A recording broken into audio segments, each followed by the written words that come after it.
This is TJ Larkin. My presentation is Process Safety Fatalities, a better way to communicate. Thank you for joining me. Let's just move this. I'm going to give three examples. The first example is a storage tank explodes. I've turned my camera off because I'm going to write on this computer screen. First example is storage tank explodes. I'll show you the example first, and then I will explain the communication principles that underlie it. The second example is going to be nitrogen asphyxiation during a turnaround. The third example is going to be scissor truck fatality. So let's start with storage tank explodes.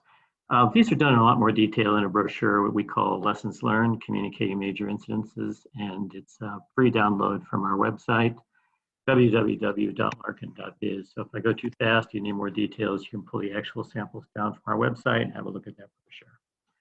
All right, let's start with storage tank explodes. This contract company come to clean out a storage tank. Before they arrive, the supervisors ordered atmospheric testing of the tank. Testing's been done, it's alarmed for an explosive environment. The person that did the testing says that he spoke to the supervisor and told the supervisor there was an explosive environment. During the accident investigation, the supervisor doesn't have any memory of that happening and indicates no one posts any signs. Contractors arrive, they immediately begin to do the cleaning. There's a spark that goes off. The ignition source was never found. The contractor who was doing the cleaning is killed. He's thrown against a neighboring tank, and the supervisor and another employee are seriously burned. So this is the first page of the communication that I'm recommending for you. On the inside page, what you've got is a more detailed description, still uses the illustration, uses call-out text, tries to explain, more details of what the accident is. And then the third and final page of the communication that we're recommending, this is communication that would go to all employees or start by going to the supervisors and eventually to all employees, is lessons learned. And the lessons learned are what you would expect. The more typical ones are down here. When you look at the contracting company, there's no isolation, there's no logout, there's no purging, there's no grounding, there's no signs being posted. None of those things happen. But we also talk about a bigger point. I'll come back to this in a minute. But the bigger point is, how come the contractors don't do any of these safety procedures when they arrive at the site? So that's the first example. It's 3 pages. There's an illustration at the top, which is meant to provoke your interest and get you involved. There's a more detailed one on the second page, which is call out text. And then there's lessons learned on the third. Now, what's the idea here? The idea here is you want the supervisors, frontline supervisors, to take these 3 pages and to talk about them with his or her team. Well, why do you want that? Well, it would just be easier to send an email. Of course, it'd be way easier to send an email. But with emails, you expect 2 or 3% of employees to change their behavior. We've been getting that result for about, since emails began. But before that, it was with print brochures. People don't read things and change their behavior. How is it? What's the process by which individuals change their behavior? They do so as a result of a face-to-face communication. And you should expect really large behavior change. Roughly 70% of employees will change their behavior if it's recommended that they do so in a casual face-to-face conversation with their immediate supervisor. So designing the communication which enables the kind of discussion that creates the behavior change. Is it easier to send an email? Of course. Do you get behavior change? No. And that's why we keep getting the same accidents over and over and over and over again, because people don't change their behavior as a basis of the accident. I'm designing the communication in such a way that people change their behavior and you don't get recurring accidents time and time again. And there's a fear appeal. Fear appeal is meant to make people uncomfortable. It's an illustration or diagram which causes some kind of a mild physiological response. In communication, we call it a fear appeal. Why do we do that? We do it because they work. This is a meta-analysis of 329 fear appeal studies. In the poorest cases, 30% more people change their behavior when the communication has a fear appeal than when it doesn't. In much more likely cases, you get like 150% more people more likely to change their behavior if there's a fear appeal in the message compared to one not being in the message. That's why there's the illustration on the cover, which shows the guy being blown against the neighboring tank, because you want to scare people. Why do you want to scare people? You want to scare people because it creates more behavior change. Well, then why not just have the guy with, blood and guts all over the place, his head being, you don't need that much fear. The way the fear appeals work is as you put them into a document with small amounts of fear, you get very large amounts of behavior change, but then it levels out quite quickly. It is not the case that it's a perfectly linear relationship. It's not the case that the more fear, the more behavior change. That's the case at the beginning, and then it levels out. So you can have, you don't need to have a shocking illustration. You just need to have one that makes a little bit of influence on people, that creates a small physiological response, because that's what leads to the behavior change. Let me talk for 1 second about the lessons learned. The lessons learned in our typical communication of major incidences are they're too applicable to a single incident. Okay, so in this case, the lessons learned are kind of what you would expect. The contractors don't do isolation, they don't do any log out, tag out, they don't do any purging, they don't do any grounding. Okay, those are the lessons learned. But that has applicability only to people who do this kind of work. What's the bigger lesson? And this was particularly outstanding accident investigations, probably my absolute favorite one I've ever read. It's really well done. And one of the things it does is it goes to the contractors and it says, well, why didn't you do any of these things? Have you not been trained? They go, oh, no, we've been trained. Well, is it that you never do these things? Oh, no, we do these things. Sometimes we do these things. And then they ask, well, why didn't you do it in this particular case? And the answers the contractors give in the accident investigation is really profound. They say, if the local supervisor requires us to do all of these things, we do it. And if the local supervisor does not require us to do these things, we don't do it. We do what's ever required when we get to the site. And that's the powerful lesson learned, right? The powerful lesson learned is safety is determined by the local supervisor and what the local supervisor requires or doesn't require. That has lesson across your entire site, all your plants, all your countries, all your cultures, all your language. You know what I mean? That's a lesson learned that traverses everybody. That's what makes this accident relevant to everybody. And it's those kind of lessons learned we're not pulling out of our incidences. We're pulling out these, which are correct and should be there, but we're not pulling out this one. It's a supervisor that determines the level of safety at the local work area. So, photographs can't replace illustrations. You guys frequently use photographs, and they're good. I'm not telling you not to use photographs, but they can't replace an illustration. And why is that? This is a photograph of the actual incident I've just described to you, and you can see there's just, it's just too much going on here. And beside the fact, you don't have what you really need. What you really need is the incident occurring. What you really need is this. You need this guy being blown against the neighboring tank and killed. You need the explosion, you need the flame, you don't have a photograph of that. You have this photograph, which is after the event. And should it be in the communication somewhere? Fine. If you want to do that, fine. But it doesn't replace an illustration. This is an illustration I've had done by a professional artist. I've drawn it myself by hand. It's going to the professional artist. She's redrawn it to look like this, to look more professional. And you need that in the communication. Analysis is not communication. Some of you guys, you communicate bow tie analysis, all kind of weird things in your communication. Now, like, I'm not against doing bow tie analysis. Go ahead and do this, but this is analysis, right? This is a tool to help you investigate the incident. This is not a piece of communication. This is a piece of communication, right?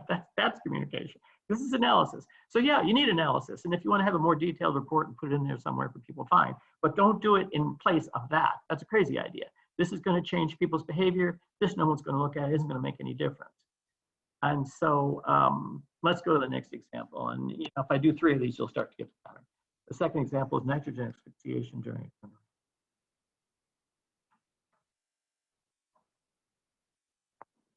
It's a big turnaround. It's on the last day. They're getting ready to attach this flange to a large oxygen feeder. And the supervisor and one of the people, the supervisor, highly respected guy, 30 years of experience. He's recently retired. They brought him back because of the turnaround. And they've just cleaned this flange and he wants to check how well done it is. And so they decided to use a black light inspection. The grease and oil will shine under the black light. It's in the middle of the day. They can't see the black light reflection very well. And so they come up with the idea of getting this black tarp, putting it over the end of the pipe, going underneath it and using the black lock. There's 2 guys there that are getting ready to do a lift. They're riggers getting ready to lift the oxygen feeder back into place. And they ask these 2 guys to hold the black tarp because it's windy as well. They hold the black tarp, guys climb underneath. They've got the black light inspection going. So far, everything's fine, except for the fact that the supervisor has ordered a nitrogen purge of this piping. He's done so the night before, and he has now forgotten. When they put the black tarp over the top, it creates a temporary confined space. This employee becomes asphyxiated and dies. The supervisor suffers serious brain injury, but does survive. So that's the incident. That's the front page. As you get inside the incident, I have a more detailed page, and then I'll take you directly to the talking points. Now, again, The talking points are, what we would really call the lessons learned. I'm trying to make it easier for a supervisor to take this incident and to talk to his or her people about it. And then I need them to pull out the lesson learned. And the lesson learned, of course, is, you're right, it is that you've created a temporary space and you shouldn't do nitrogen purges without putting up signs and things like that. And all that's true and that's in there. But I need to pull out a bigger one than that because not everyone uses black lights, right? The first thing frontline employees saying, well, we don't use black lights here. That's not the point. What's the bigger lesson you draw? The bigger lesson you draw is you can't hold all this stuff in your head. Human beings in working memory can only hold about 4 items. As they try to place a 5th item in, one of the other items gets dropped out. That's a limitation of the species. That's we Homo sapiens are only designed to handle 4 or 5 things in what they call our working memory. And that's why you post signs. And that's why you write things down, because you're never going to be able to remember this much. So that's the larger lesson learned. So we've done storage tank explodes, we've done nitrogen asphyxiation. Let me take you to the last one here, which is scissor truck fatality.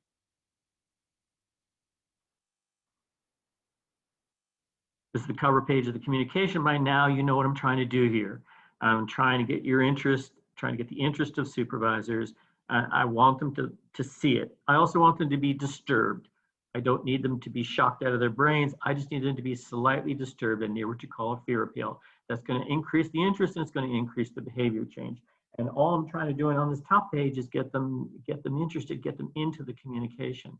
And there's a second page which explains in more detail what happened. Let me just do this quickly for you. These are 2 painters and they're painting a sprinkler pipe that's running along the ceiling. They can't get directly underneath it because it's parallel to the ceiling, but they get as close as they can. They raise the scissor truck. The senior member of this team, this guy's never been in a scissor truck before, he's a brand new painter. The senior member of the team leans over the railing and begins to paint the top side of the sprinkler pipe using a mirror in one hand and a paintbrush in the other.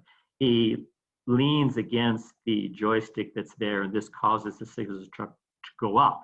And because it's already near the ceiling, he can't get his head back in time. He's leaned over the railing to do this, and his head gets pinned between the top rail of the cage and the pipe itself, and it eventually crushes his head, and he is a fatality.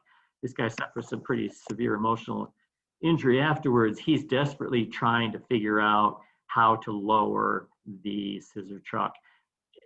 Because the senior guy is leaning over the control panel, it's really hard for him to reach anything and do anything. He's also looking for, he's never been in one of these before, but he's quite sure that it should have an emergency stop button and that should have a red mushroom cap. And he's frantically looking for that and he can't find it.